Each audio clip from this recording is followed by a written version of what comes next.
საპროტესტო მცდელობა გაიმართა ბათუმში სახელწოდებით ჩაკეტილი ხელისუფლება, სადაც გამოვიდნენ სოციალურად დაუცველი და უსახლკარო ადამიანები ერთადერთი მოთხოვნით, რომ მთავრობამ სოციალურ პრობლემებს მიხედოს. ანბანის კოშკიდან დაძრულმა აქციამ სრულიად მოახდინა ბათუმის ქუჩების პარალიზება, როგორც ეს ადამიანები ამბობენ, მთავრობის შენობასთან მივიდნენ ალყის შემოსარტყმელად, თუმცა მისვლისთანავე მთავრობის სამივე შესასვლელი ჩაიკეტა და თანამშრომლები რამდენიმე საათის განმავლობაში იზოლირებულად მუშაობდნენ, როგორც ეს ადამიანები თვლიან, ხელისუფლებას გაუჭირდა საკუთარ მოქალაქეებთან პირისპირ შეხვედრა და საუბარი.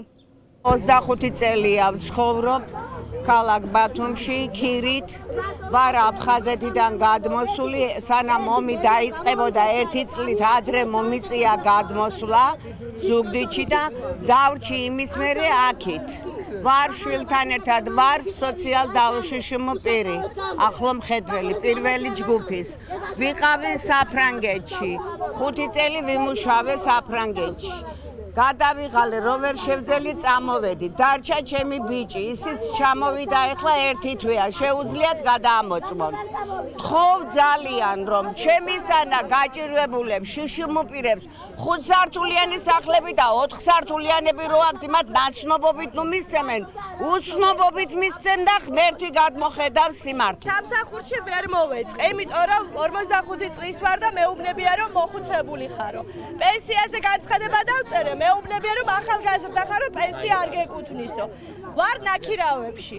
თანხას ვერ ვიხდი, კომუნალურები წამოგვიწიეს, სოციალური მომიხსეს იმის გამო, რომ ბინა მაქვს 100 კვადრატია, მაგრამ ჩემი არ არის, ჭერი თავზე მეენგრევა, ძალიან უპირობო სიტუაციაში ვცხოვრობ. პენსია დაბალია, არ ყოფის წამლებში, რა ქნას დამატყოფმა, ამ ქალმა რა ქნა, დამატყუდეთ ხალხო.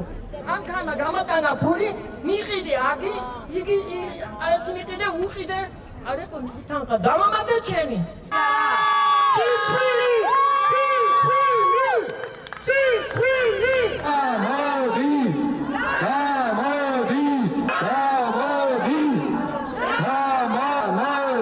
პირველ მაისს სრულდება უსახლკაროთა გადაცხადების მიღება.